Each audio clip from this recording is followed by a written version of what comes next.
Boa noite a todos e a paz do Senhor. Amém. Paz do Senhor para você que está acompanhando aí pela internet, que um dia irá assistir, que Deus possa falar no seu coração através dessa palavra, que Deus possa abrir o entendimento e que essa palavra seja gravada em nossos corações. Amém. Então, tomando seguimento, hoje nós vamos começar os livros proféticos, né? E fazer um resumo do que já foi passado, né? Sempre a gente começa a aula dessa forma e entrar no livro de Isaías. Então a Bíblia está dividida em Antigo e Novo Testamento. A parte verdinha aqui é a lei, os 5 primeiros livros da Bíblia. A gente já viu a parte histórica toda, né? Que começa lá em Juízes, Josué e termina lá em Esther. E agora passamos por poesia e sabedoria e estamos no profético. Lembrando, o profético está inserido dentro da história de Israel. É só uma forma didática que eles separaram para ficar mais fácil o entendimento. Nós vamos ver que alguns acontecimentos estão lá no reinado de Ezequias, Uzias, que a gente viu tanto em Crônicas como em Reis. Né? O rei Acais. E muitas profecias foram profetizadas naquela época falando já do cativeiro. E também após o cativeiro. Nós vamos ver as profecias falando sobre o rei Ciro, que a gente estudou lá em Esdras, né, que Neemias também, que ele deu o decreto para que o povo voltasse do exílio. Né, e Deus usando ele, falando que ele ia nascer para libertar o povo. Então é isso. Então, os livros proféticos. Aqui eu fiz um pequeno resumo, né, uma introduçãozinha. De cada vez quando a gente parte de uma parte da Bíblia, lembra que a gente faz essa introduçãozinha aos livros. Né? Então, os livros proféticos, eles foram divididos em profetas maiores e profetas menores. Os maiores vão de Isaías até Daniel, e Oséias e Malaquias. Foram assim classificados por Agostinho em 354 e 430, em virtude do volume dos seus escritos. Não sei se no hebraico ele era muito grande e quando traduziu ficou um pouquinho menor, porque assim, Daniel tem 12 capítulos, Oséias tem 14, mas aí ele foi enquadrado aqui nos profetas menores. Né? Não sei qual foi bem o sentido que ele, a não ser que seja assim, né? Na língua vernácula dele, possa ter sido em maiores volumes. Mas em capítulo a gente vê lá que Oséias é mais ou menos do tamanho de Daniel e ficou nos menores. Termos gerais, o ministério profético. O ministério profético aqui é o julgamento, né, de Deus pelos sírios babilônios e a restauração. Nesse contexto, porque a gente vê também outros profetas atrás, como Moisés, Arão, e eles profetizaram outras coisas. Inclusive a vinda de Jesus, o reino de Deus e tal. Né? E aqui eles falam mais claramente, né? Eles acusam o povo do pecado. Né? Deus manda eles sempre estar falando sobre o pecado do povo. É por isso que quando fala é profeta, né? O povo tem assim, um certo receio, porque acha que vai falar, apontar, e não é bem assim que funciona. Segue-se o período da restauração de Israel, um silêncio de Deus. Depois que acontece tudo isso aqui, o cativeiro, a libertação do povo de Judá pelo Império Persa, né, na pessoa do Ciro, Deus fica sem falar com o povo durante 400 anos. Então esse é o período intertestamentário. Né? Quando Deus vai falar, ele já manda logo o João Batista. Né? Eis é o caminho, que preparar o caminho, né? Para que Jesus viesse. Era um dos sinais. E aqui a gente vê que Isaías profetiza isso também. Né? Aquele que vai preparar o caminho para o Senhor. Profetiza sobre Jesus, falando que ele ia nascer da Virgem e várias outras. Lembrando que Isaías é o profeta que mais profetizou sobre Jesus, sobre a vida de Jesus. Então, se vocês verem por aí, o profeta messiânico é ele. Então, eu peguei, quando eu estava preparando esses estudos aqui, teve um cara que separou mais de 160 passagens de Isaías no Novo Testamento, confirmando o que ele tinha dito. Então, aí, Isaías o propósito, né? Primeiro que a gente começa com um tema. A gente sempre tem que ter em mente o tema do livro. Poxa, Isaías vai trazer o quê? Juízo. É ele falando, Deus usando ele para falar com o povo se arrepender do seu mau caminho, porque senão o povo vai ser punido e tal, e tal, e tal. Lembrando, o profeta é todo aquele que traz uma mensagem de Deus. Aí ele anuncia o juízo, a salvação e o consolo. Né? Salvação, porque Deus, depois do juízo, depois da punição, por causa do pecado, eu mando para ti isso aí depois. Mas algumas coisas dá para escrever. Beleza. E depois o consolo, que a gente vai ver que lá na parte depois lá do capítulo 55 até o 66, nós vamos ver as promessas de Deus, não só apenas agora para o povo de Israel, mas para todas as nações do mundo. Então aí fica profetizada a Nova Canaã, Nova Jerusalém, né? Os gentios, lembrando que os judeus não aceitavam, a salvação naquela época estava em Israel, né? E alguém que fosse de fora tinha que se converter, morar lá e fazer todos os cultos dele lá. E Jesus veio, né, morreu na cruz para alcançar os gentios. Isso aqui também foi profetizado, a gente vai ver mais na frente. Então Isaías, e o nome Isaías significa Javé é salvação. Então a gente vai ver sempre em todas as histórias da Bíblia sempre tem um nome. E o nome é relacionado a algum evento, a alguma situação onde eles passaram, né? Então aqui Javé é salvação. Ele está anunciando o juízo, mas está anunciando também a salvação do povo. Ele viveu em Judá, lembra? Reino do Norte, Israel, as 10 tribos. Reino do Sul, Judá e Benjamim, né? Então ele foi profeta do Sul, mas ele profetizou no Norte, profetizou para as nações ao redor e para todo mundo também, né? Só que ele era de Judá. O ministério dele, lembra que eu falei que os profetas estavam dentro dos livros históricos? Ele profetizou na época de Uzias, Jotão, Acais e Ezequias. Nós vamos ver aqui que Acais e Ezequias têm uma participação maior, porque teve profecias mais incisivas durante o reinado deles, né? A gente vai ver aqui.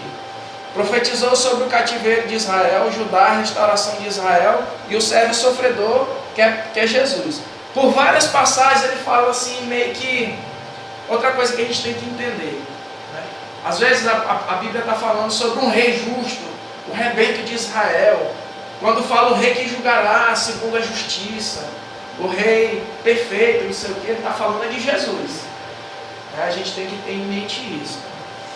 Aí aqui, nesse O Servo Sofredor aqui, ele fala mais incisivamente. São quase 5 capítulos falando de Jesus todo o tempo. É onde fala que Jesus ia morrer, onde ele foi cuspido, onde bateram nele, né? Tão grande, tão linda como os pés daquele que anunciou o Evangelho, né? Que vai trazer a libertação do cativo. Profetizou sobre o cativeiro, né? E do mesmo jeito é Jerusalém. Aqui fica também uma ambiguidade. Deus, assim a gente vai ver que Deus às vezes está falando da libertação do cativeiro lá de Judá. Só que ao mesmo tempo é uma ambiguidade, né? Porque fala da libertação do povo do cativeiro, mas fala também da libertação nossa, como gentil, do mundo, do pecado, né? Lembrando, cativeiro é punição do pecado. E aí Deus troca, em vez de falar o cativeiro, o babilônico, agora para nós não é mais o cativeiro, mas é o inferno. A penalidade para quem não é fiel, para quem não anda segundo os caminhos do Senhor é essa. Do mesmo jeito que foi com Israel. E aqui também tem essa divisão aqui que está ganhando força isso aqui, né? De 1 a 39 foi Isaías todo que escreveu. Só que do 45 ao 55 ele fala que foi um profeta no final do exílio, ou posterior ao período do cativeiro babilônico. E o trito Isaías, ou terceiro Isaías, vai do 56 ao 66, um profeta também pós-exílio que vivia na Judéia. Lembrando que aqui é libertação, juízo da Babilônia, né, falando sobre as questões do cativeiro, como é que Deus ia libertar eles. E aí que no finalzinho ele começa a falar de Jesus, né, o servo sofredor. aqui nesse Tríton Isaías, ou terceiro Isaías, que vai de 56 a 66, ele já vai falando do pós-exílio, né? De como ele ia agir no pós-exílio. Ou seja, aí ele vai trazer, aí é onde entra a salvação dos gentios, né? Que Jesus fala que ele ia juntar, e dentre os gentios ia trazer servos e fazer levitas e sacerdotes, né? Levita a gente viu que era aqueles que ajudavam os sacerdotes dentro do templo, né? E o sacerdote é aqueles que executavam o serviço do templo mesmo, a questão mais religiosa, mais pura, né? É acender o candelabro, acender as brasas, né? Fazer os sacrifícios. Os levitas ajudavam eles, mas só eles podiam fazer isso. Lembrando que Levi e os sacerdotes são descendentes de Levi, né? Todo sacerdote era levita, mas nem todo levita era sacerdote. Aí o esboço, palavras de juízo, né, que vai do 1 ao 39. Aí o segundo, isso aqui é só ele anunciando. Primeiro ele faz uma introduçãozinha para ajudar e falar por que eles estão do jeito que estão, por que eles vão parar no cativeiro. E depois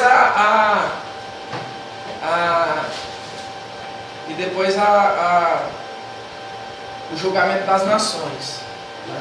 E aí a gente passa para a segunda parte, que é falando da Babilônia, de Jesus, e depois aqui o pós-exílio, né? Como eles iam agir. Então aqui as primeiras palavras, né? Palavras de juízo. Lembrando que toda vez que falar a palavra de juízo é uma penalidade. Deus está punindo o povo. Deus está punindo o povo por causa do pecado. Lembra que quando a gente estava lá em Reis, quando a gente estava lá em Reis, eu mostrei para vocês aqui, isso aqui é o reflexo de Israel. Todos aqui que estão de vermelho foram reis ruins, aumentaram a idolatria do povo. Lembrando que o rei, ele tinha esse poder de fazer o povo adorar a Deus ou idolatrar. Então se era um idólatra, o povo também tornava idólatra. Se era bom, o povo ficava bom, né? A maioria deles, quer dizer, alguma parte, os outros estavam tudo perdidos. A maioria, né? Então aqui a gente está vendo, né? E aqui, ó, ele é Uzias, Jotão, Acais e Ezequias. Isaías profetizou no reino deles. E a gente viu que, ó, a diferença é 715, 722, ó, 767. E Israel caiu primeiro pelo cativeiro assírio, né, pela invasão assíria, em 722. Quase, quantos anos aqui dá? Se fosse 800, aqui 767 para 32, quase 30 anos. Bora arredondar aqui para não fazer conta. Então aí Isaías está profetizando coisa aí que... E aí ele profetiza isso com 30 anos mais ou menos. E depois ele ainda profetiza para a Babilônia, o Império Babilônico, quase 150 anos depois da morte dele, né? Que vai acontecer, para ver o tanto que Deus é. Lembra que os reis lá pegaram, botaram imagens de escultura dentro do templo, eles sacrificavam os seus filhos, né, a Moloque, eles adoravam Baal, faziam aliança com quem não era, casavam com quem não era para casar, que eram os povos gentios, e por isso agora vem a penalidade de Deus. Por tudo isso, ó, lembra que os profetas estão sempre anunciando a palavra, ó, não faz isso, Deus está chamando para arrependimento, e eles nada de saber. Nem nos dias de hoje a gente pratica a justiça para Deus fazer o juízo. Eu vejo nem uma vez os profetas fez, né? Praticou a justiça e Deus fez o juízo. Nós estamos anunciando a palavra dele, né? E a gente vai ver que é a mesma coisa, não muda. A gente fala da questão espiritual do povo, fala que Jesus vai voltar, que é para ter um caminho íntegro. A gente vai ver lá no finalzinho uma parte que se compara com o Apocalipse, onde fala assim, ó, os que ficarão de fora da Nova Jerusalém, né? Aí Deus vai falar, aquele que tomou o seu próprio caminho, que não temeu a minha palavra, que não guardou a minha palavra. É igual lá em Apocalipse, ficaram de fora os cães, os avarentos, os afeminados e por aí vai. Não é bem parecido. Então, sempre vai andar junto isso, né?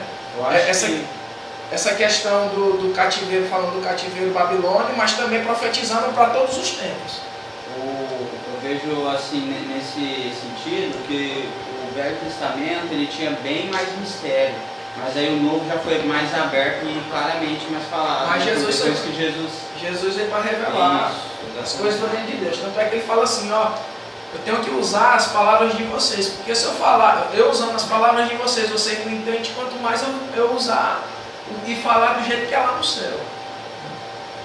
Então aqui começa, né, a nação pecaminosa. Olha o que Deus falou. O povo não conhecia Deus e estava cheio de pecado. Lembra que lá, o livro da lei, eles não guardavam mais a lei, o sábado, eles não sacrificavam mais, não faziam mais as festas, né, que Deus falou, não guardava a lei de jeito nenhum, tá tudo perdido, o livro estava perdido, né, acho que já diz tudo, né, quando fala essa questão que o livro lá, quando eles foram reformar o templo, e que eles acham o livro, quando eles lêem, eles começam a chorar e falam, rapaz, está tudo errado. Aí o culto hipócrita, né, aqui é uma introduçãozinha por causa do pecado, né, deles, e o culto hipócrita, né, e que para ajudar Sodoma e Gomorra, né, nos capítulos 1:10 e 3:9. Deus não pode suportar a iniquidade. Deixa eu comentar aqui só aqui. A Bíblia fala que Deus aniquilou Sodoma e Gomorra por causa do seu pecado, né, que estava tanto, começou a incomodar, ele foi lá e destruiu. E olha o que Deus está falando, está comparando Judá, o povo escolhido, com Sodoma e Gomorra. Olha o que ele está dizendo, se vocês não se consertarem, eu vou mandar juízo para vocês.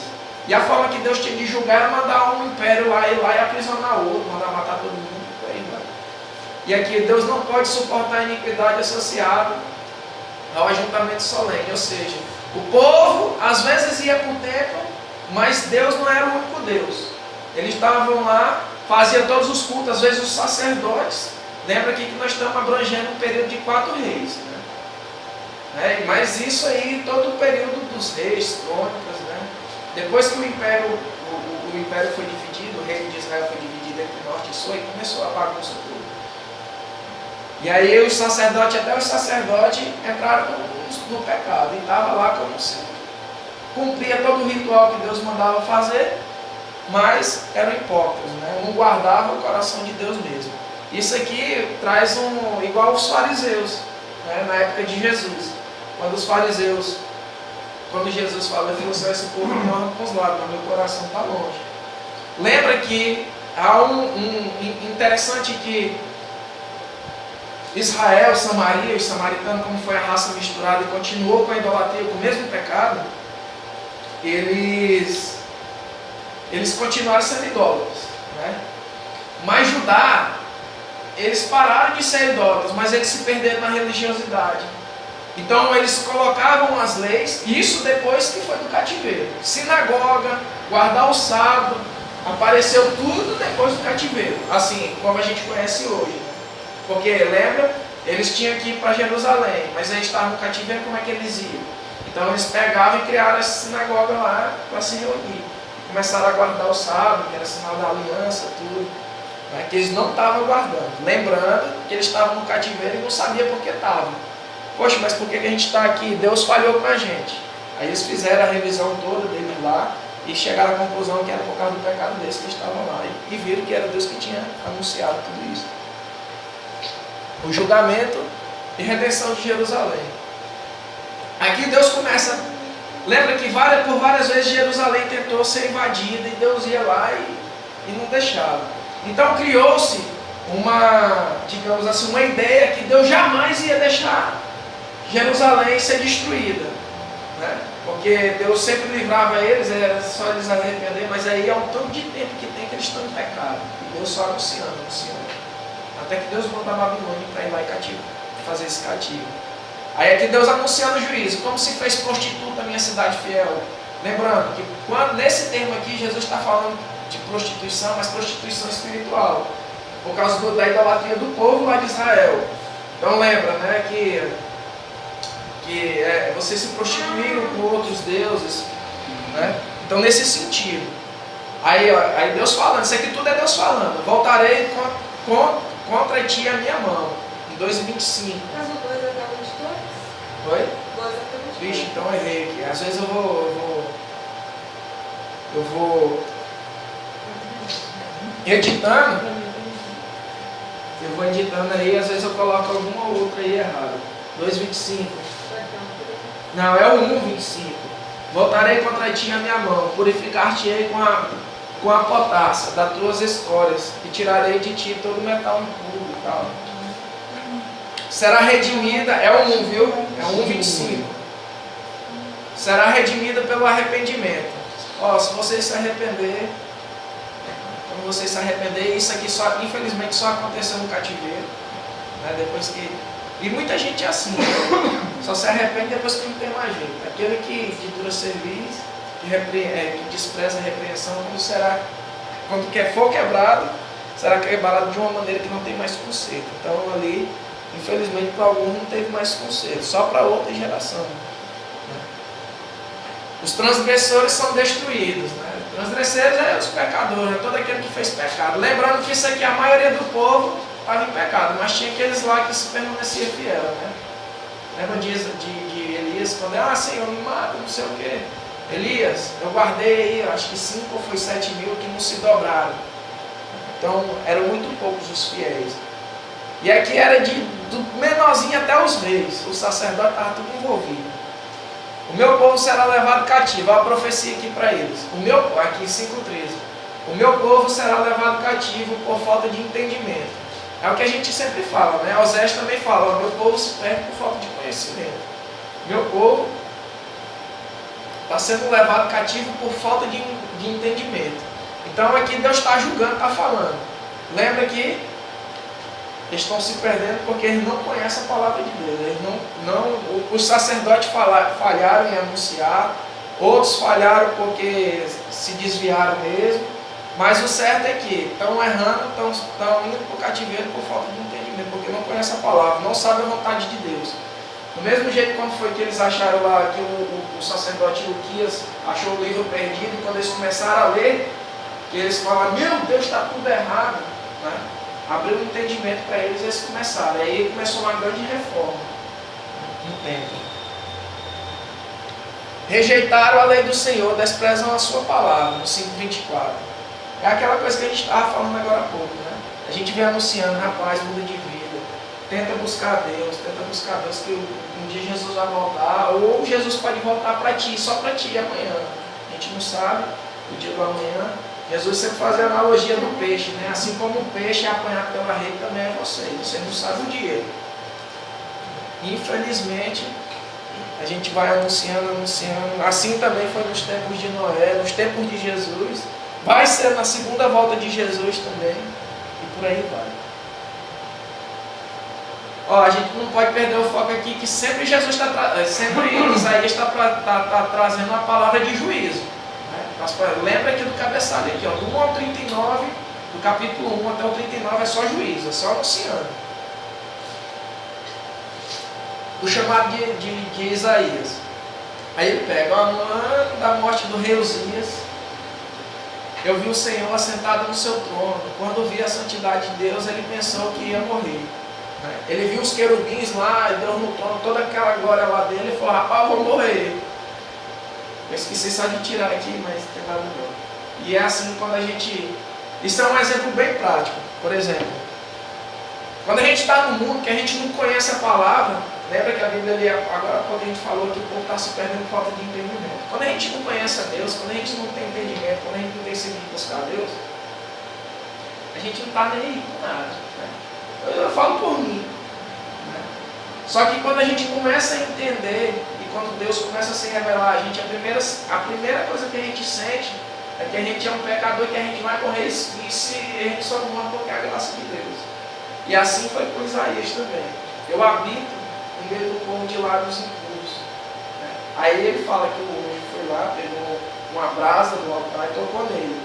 Os teólogos falam que no toque da brasa foi quando Deus purificou ele. Né? Deus mudou todo o entendimento. Fez uma transformação nele. Eu vejo essa passagem profética, né? Porque Deus ele purificou ele com as brasas, né? que Jesus veio para batizar a gente com água e fogo, né? Com espírito e fogo, com espírito e fogo. Então hoje a gente já tem esse fogo dentro, a gente só tem que acender essa chama, gerar um fogo maior. Porque Jesus não veio para batizar em espírito e fogo, como João clamava no deserto. Então eu vejo essa passagem profética, que hoje a gente pode ser purificado ainda. O Espírito também é símbolo de fogo, né? O Espírito, um dos símbolos do Espírito Santo é fogo.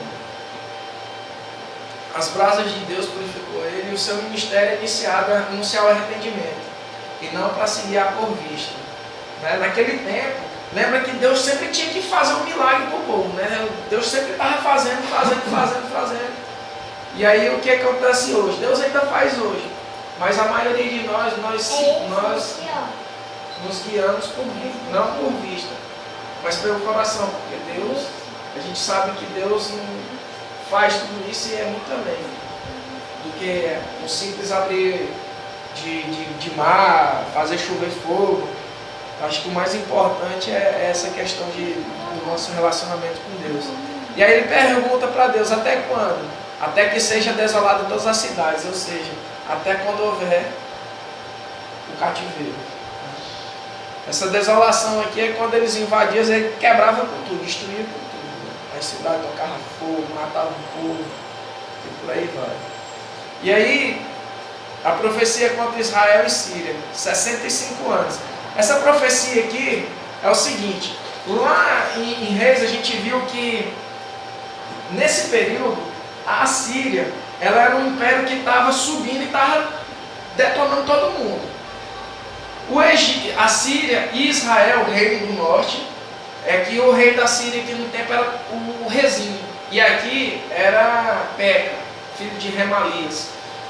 Nessa época aqui, a Síria e Israel se juntaram para tentar resistir à Síria. E foi lá e falou com Acais, o rei aqui era Acais. Aí o Acais pegou e falou que não ia.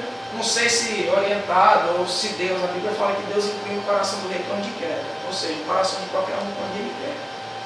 Ou se foi por medo mesmo da Síria. O certo é que ele não quis, aí os dois se juntaram para guerrear contra ele.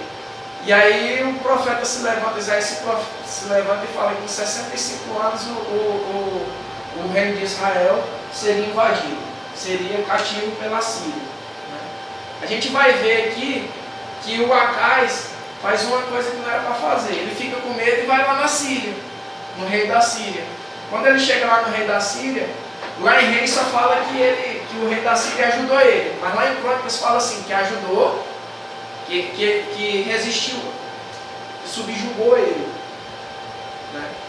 Ou seja, ele ajudou, destruindo aqui os dois, mas em consequência disso ele ficou vassalo, ou seja, ele ficou dependente do rei da Síria. Era como se o rei da Síria tivesse invadido de Judá e ficou mandando nele. Lembrando que a aliança, Deus proibia ele de fazer aliança contra os deuses. E é interessante aqui que Acais, quando passa esse momento aí, ele vai lá em Damasco. Quando ele vai lá em Damasco, lá na capital do rei da Síria, que aí já tinha invadido. Aí ele vê um templo lá, aí copia um altar lá de sacrifício e manda para botar lá no templo de Jerusalém. Ao nível de pecado dele, né? Ele começou a colocar. Ele fechou. Deixa eu ver aqui umas coisas que ele fez aqui. Fechou o templo, queimou o filho em Amoloque. Deixa eu ver o que mais. 3 altares em Jerusalém, eu sei. Foi um rei péssimo. Péssimo. E aqui, ele ficou na dúvida quando o profeta falou com ele. Em 7,14 é onde fala, né? Que ia nascer a virgem e conceberá um filho. Aí é onde eu falo para vocês. Alguns dizem, isso aqui é falando de Jesus também, né? Só que alguns defendem isso aqui falando que era ele, além de ser isso uma profecia de Jesus, falando que Jesus ia nascer da virgem, né? Mas aí é uma prefiguração, é um acontecimento que ia acontecer para ele ver, era o sinal que ele tinha que ver, e era um sinal que ia acontecer mais na frente. Estão entendendo? Para ele ver, ele não podia ver Jesus porque Jesus aí está quase 600 anos para frente dele, depois da morte dele. Então aí o profeta profetiza, fala que ele tinha uma esposa que ela ia ter um filho. Não necessariamente que ele ia ser virgem, que ela ia ter um filho virgem, mas que o filho dele ia nascer. E aí outros já falam aqui que é Jesus. E lá em Mateus 1,23 traz esse título para cá, remete. Entendeu? Então é um duplo sentido. Tanto é para o rei, naquele momento, para saber que quem estava falando era o profeta de Deus, mas também estava já profetizando Jesus.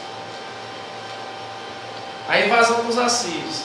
Esse rápido despojo, presa segura, é o nome do filho de Isaías, que Deus tinha colocado um nome, coloca o teu nome disso aí, para mostrar a conquista do Império Sírio pela Assíria.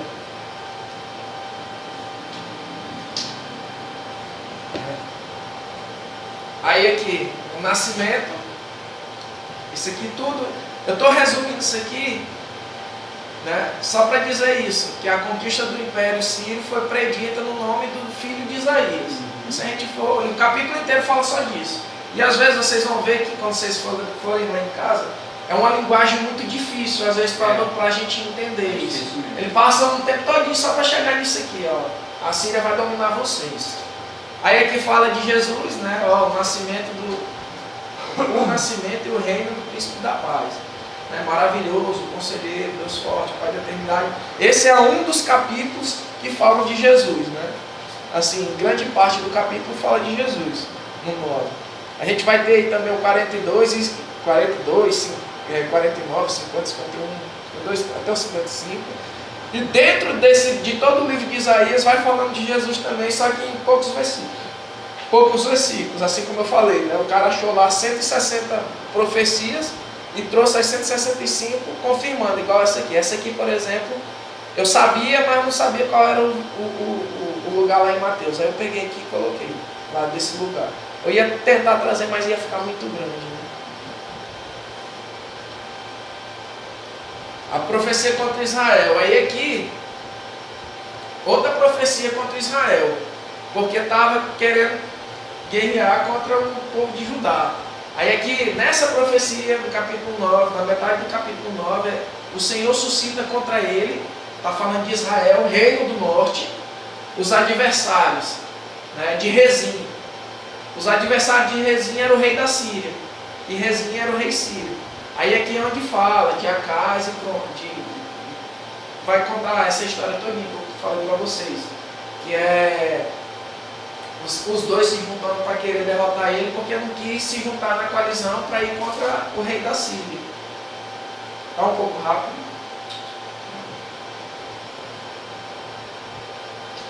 Lembrando que toda vez quando Deus queria trazer juízo para o povo, ele trazia levantava uma nação para ir lá e afligir o povo. Profecia contra a Síria. É interessante que Deus a todo momento está usando a Síria como disciplina para o povo, né? Só que lá no capítulo 10 ele fala assim, ó, a Síria seria usada como instrumento de ensino para Israel e para Judá não temer, porque a Síria ela ia derrotar a Síria, ó, tem um A ali na frente. A Síria ia derrotar a Síria e ia derrotar Israel, mas não ia derrotar Judá. Judá estava mais para frente aí, né? 150 anos depois disso aí é que Judá vai ser invadida pela Babilônia. Aí o que acontece, né? Aqui para Judá não temer, Deus, depois que Deus cumprisse o propósito dele, ou seja, a Síria derrotar Israel e fazer Síria como cativo, aí ele ia lá e ia destruir a Síria também. Ele ia usar só a Síria para trazer a punição para Israel, né? Porque aqui aí fala, o propósito iria punir a Síria pelo orgulho dele, em achar que foi ele que tinha feito tudo isso. Depois que ele conquistasse isso aí, a Síria conquistou também o Egito, a Etiópia e por aí vai. Conquistou um monte de nação. Na época ela era o cara, né? Como isso, se diferenciar, quando você fala a Síria, você pode falar os sírios, é a mesma coisa? Síria? Moisés? Sírios. Então você E fala os assírios. Assíria, emenda. Os sírios e os assírios. Isso. Os sírios e a Assíria. Porque você fala Assíria e também a Síria. Mas eu estou apontando aqui, ó. Não, mas é isso aí, é porque é complicado mesmo. Esses dois. Lembra aqui que uma resinha, eu esqueci o outro aqui, Baal, não sei da Baal, não sei o que é o rei da Síria. Ah, Síria. Essas partes da Bíblia que fala muito de reino, essas coisas, é complicado. Isso aqui é o império, né? A diferença do império para o reino é uma coisa local. Né? Por exemplo, eu acabei de falar, o império era o Assírio, uma coisa que dominava muita coisa. E o reino era de Judá. Acais era o rei de Judá, mas ele estava submisso ao rei da Síria, por causa do império. O império é maior que o reino, seria? O império é maior do que o reino. E aí é interessante, né?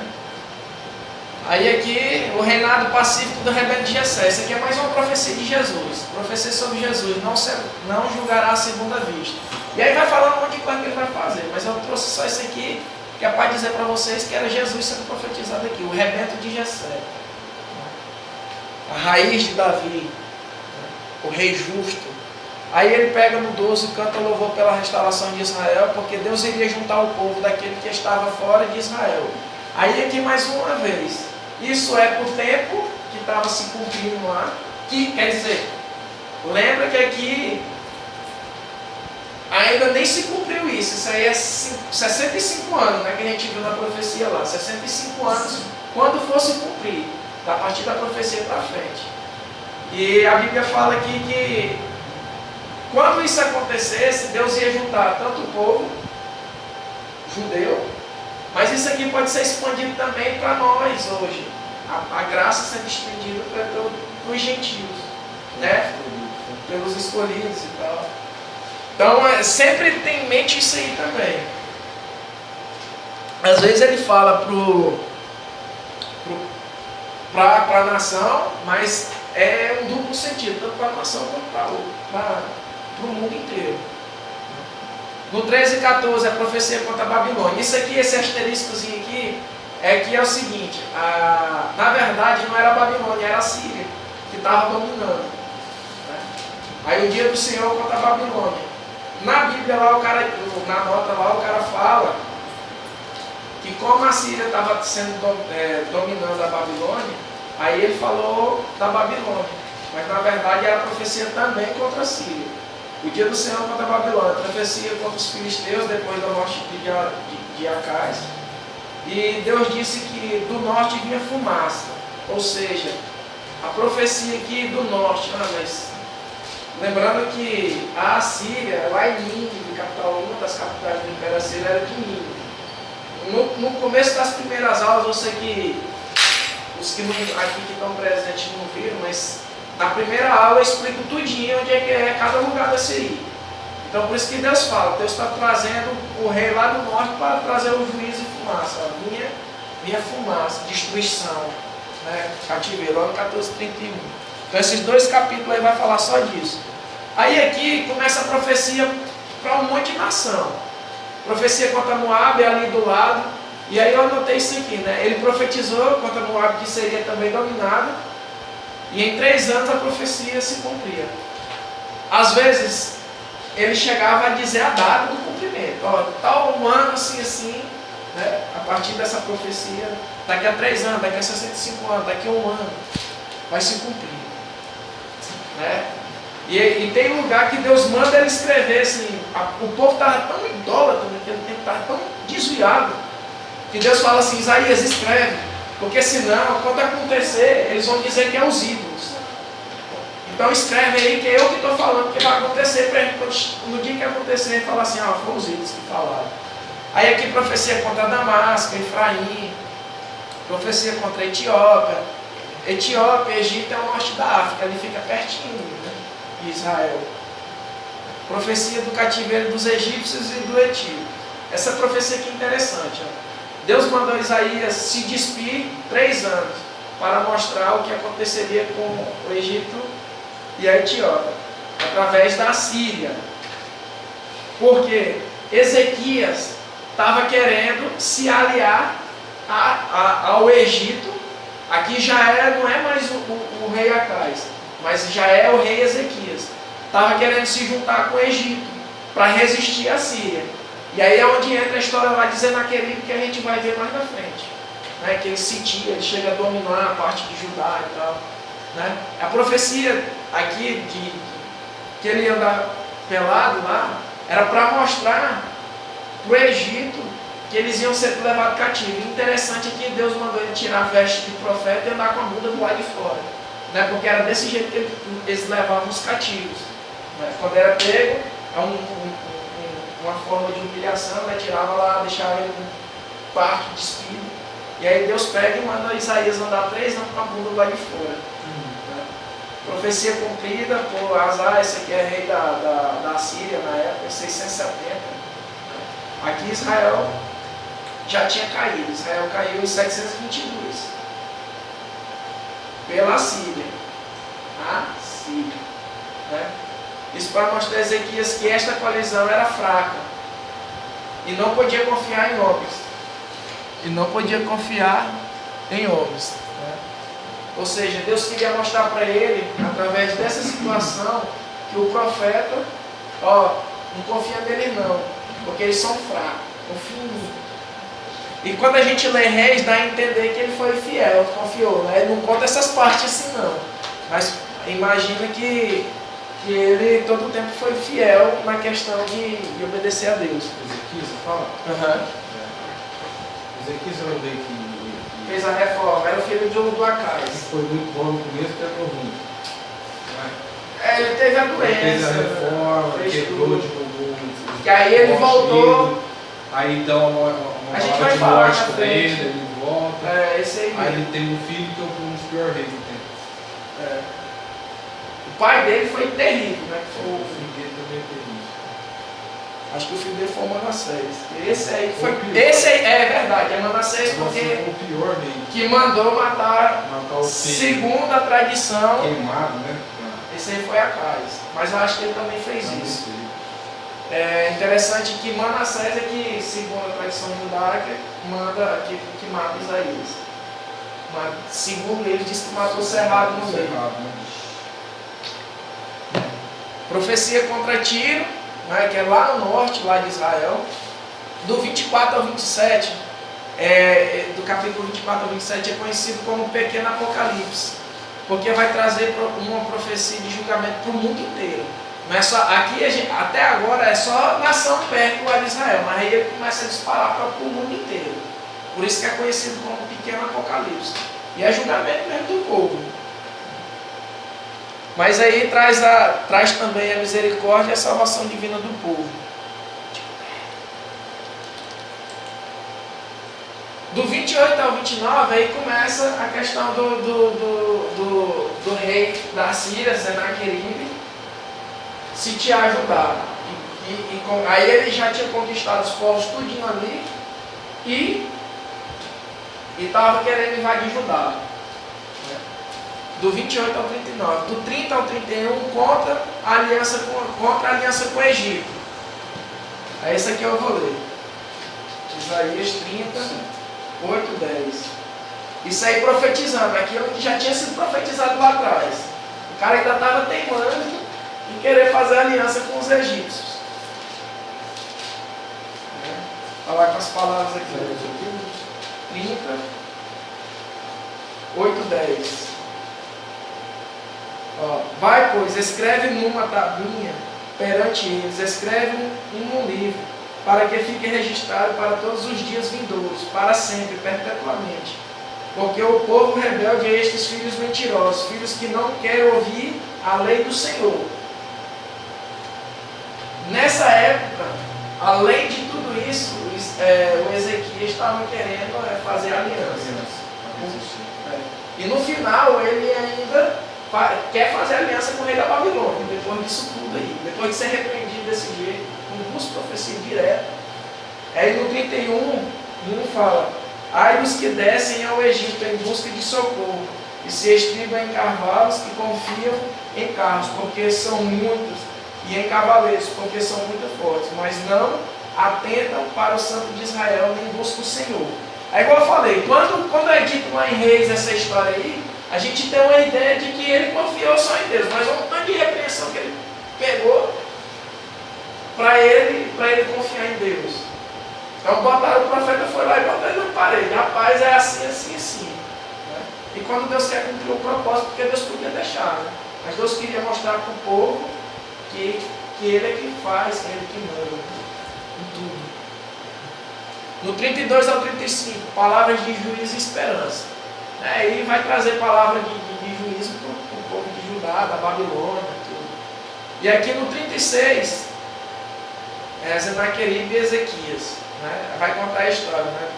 Aí quem quiser ler depois lá em casa, vai do 18 ao 20, né? 2 Reis 18 e 20, e 2 Crônicas 29 até o 32. Aí vai falar da afronta de Ezequias. Ele manda Rabsaque, que era um general dele lá. Ezequias. Isso Jerusalém já estava sitiada. E parte do território já tinha sido perdido. E aí ele pega e fala, quem é que vai te livrar disso aí? A gente já ganhou do Egito.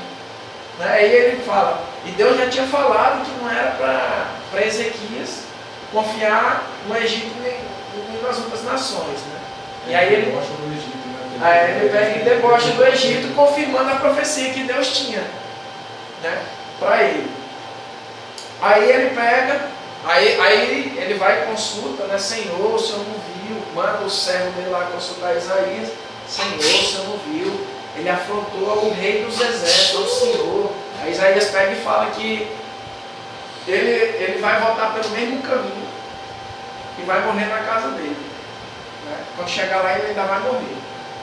E aí Ezequias pega e ora a Deus, pedindo a resposta. Né?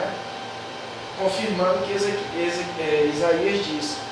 A oração de Ezequias é a resposta de Deus. Nesse dia, no mesmo dia, Deus manda um anjo lá e mata os 185 mil. Né? Assírios que estavam sitiando a cidade inteira. O rei, quando vê aquilo, volta. E ele vai adorar lá o rei dele lá, o Deus dele lá, que eu esqueci o nome, que tinha esse nome. E ele vai adorar o Deus dele lá em Nínive. Nisroch, o nome do Deus dele lá. Aí ele está lá adorando lá, os 2 filhos dele chegam e matam ele, na fio da espada. Né? E aí confirma o que Deus tinha falado para Isaías, através de Isaías, que ele ia voltar. Primeiro que era para ele não temer que a Síria não ia invadir Judá. Depois que ele ia voltar por cima do rastro dele e ainda cair a espada. E se não me engano aqui está em 39:8, que ele foi assassinado. E aí, depois disso ele adoece. Uma ferida mortal, né, uma doença mortal, vai entender que é uma ferida, uma chaga. E aí Deus manda Isaías falar para ele que ele ia morrer. Aí ele pega, chora, vira do lado. E pede, Senhor, lembra do que eu fiz na tua casa. Aí ele falando, né, que ele tinha feito a reforma. O pai dele tinha fechado o templo. Olha o nível dos caras. Tirou os portinhos, fez a reforma. Quer dizer que ele tira até a mãe dele, tira. Eu não lembro agora qual é não, mas tem um que ele... Essa reforma aí é que fala em Esdras. A reforma do templo. E que ele não. A reforma do templo está mais para frente ainda. Ele só colocou aí, naquela reforma, a Babilônia tinha destruído o templo. Entendeu? Aí, a reforma, fechar aí o templo que eu estou falando, era no tempo de Reis. Isso a gente viu lá, né? Eles tinham fechado, eles tinham desviado, tinham colocado imagem dentro do templo. Tinha sacrificado o filho dele. E aí, Deus pega e fala para ele, Isaías vai embora, Deus atende a oração de Ezequias pedindo a cura, Isaías volta e fala, tu vai ser curado, e o sinal, escolhe um sinal. Aí não fala, mas lá em Crônicas ou em Reis pega e fala, e qual é o sinal que tu quer?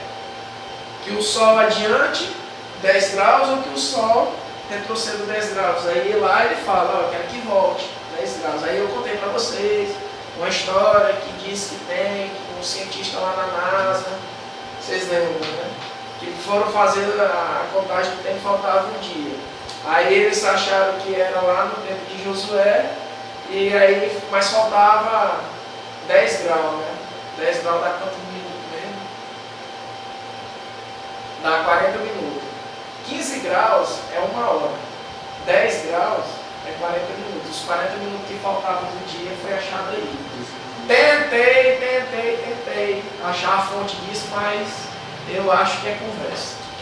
Mas a nível só para vocês conhecerem isso aí. E aí Isaías pega e fala assim, ó, bota um pasto de figo aí que tu vai ser curado, né? Deus vai te curar. E aí ele começa a ficar bom. Quando ele está lá, os embaixadores da Babilônia, que ele já estava cortejando lá para ser amigo, vão lá visitar ele. Aí ele pega e mostra o palácio, o templo. E aí, quando Deus manda Isaías e fala assim, rapaz, o que é que tu está fazendo aí? Não, está mostrando aqui para eles. Aí no 39:8, alguém me fala aqui. 39:8, eu achei interessante assim o egoísmo dele, né? 39:8.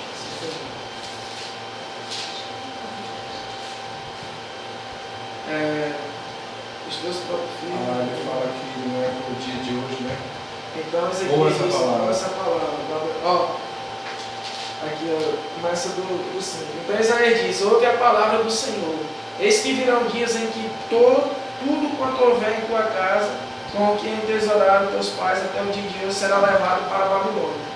Aí ele pega e fala assim, e quando é que vai ser isso? Não, isso aí meus filhos vão ver. Aí ele pega e fala assim, agora essa palavra. Ele estava preocupado só com o umbigo dele, né? Ele estava preocupado com a descendência dele inteira.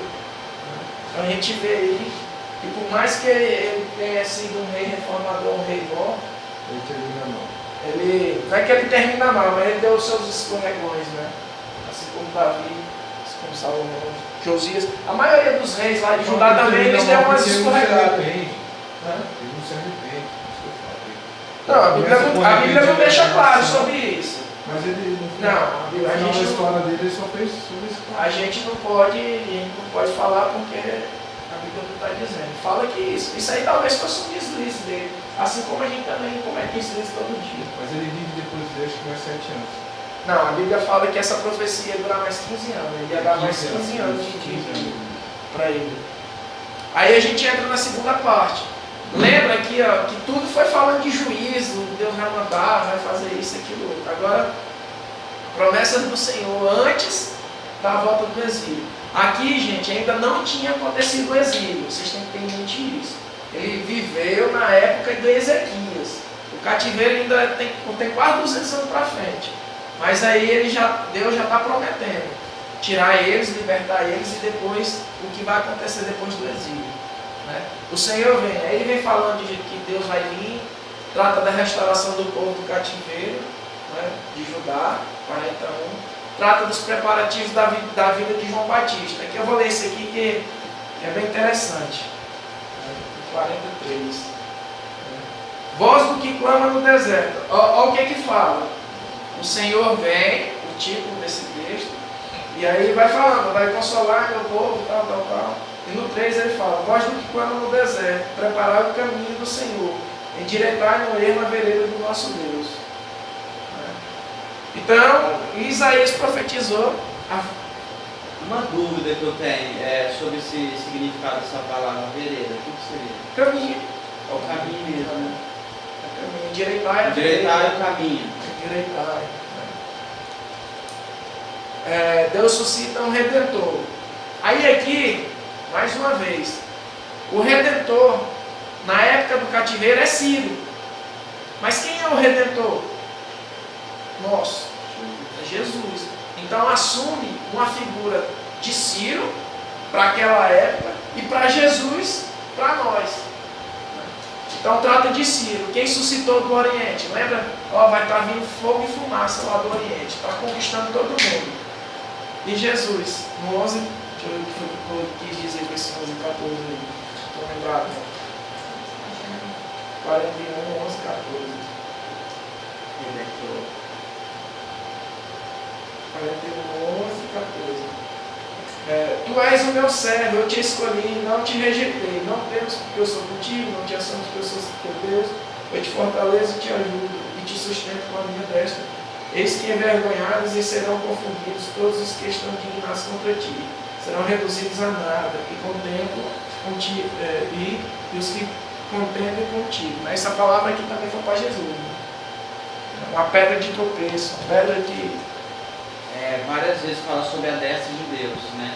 Eu entendo que a destra de Deus é o próprio Jesus, né? Porque hoje quem está sentada diante de Deus Pai, sempre foi profético, né? Tem salmos. Não, mas o que eu quero que vocês tenham aí em mente, de tudo isso aqui que a gente está falando, você não pode esquecer de uma coisa. A missão de Isaías foi julgar. Foi trazer, além de julgar, trazer julgamento para o pessoal de Israel e para o pessoal de Judá. Né? E profetizar sobre Jesus. Isso é o que eu quero que vocês guardem isso sempre. Isso que vocês guardem isso aqui sempre. Né? Que é para vocês não confundir. E que antes de ir para o cativeiro, a palavra já tinha sido lançada, já quase 200 anos antes. Né? E aí fala que Ciro ia nascer no 2:42, né? O servo do Senhor. Fala sobre Jesus, mais um capítulo falando dele. O lamento sobre a cegueira espiritual de Israel. Isso aqui também é interessante dar uma lida dele, 42:20.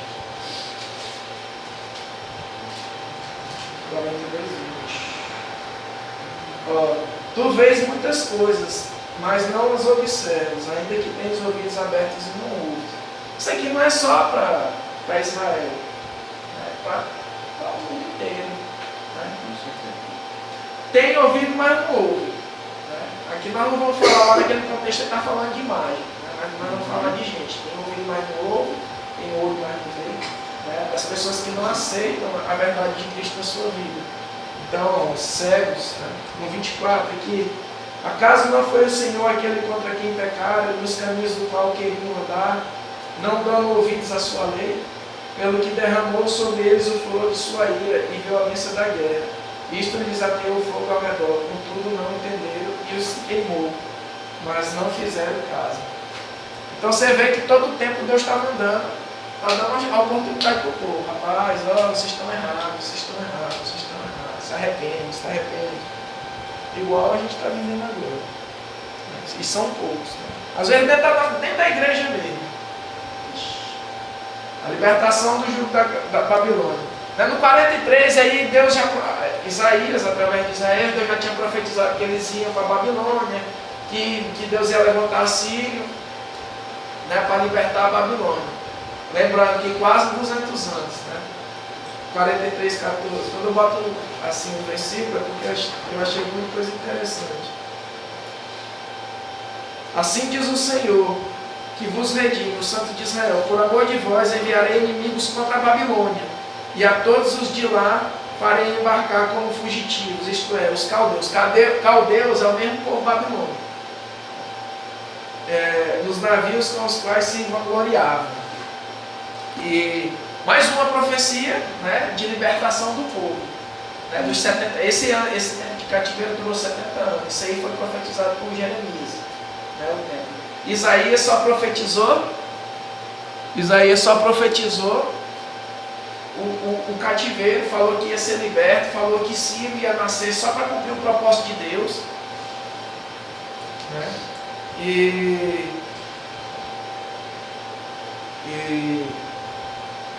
E aí ele está profetizando com a Babilônia.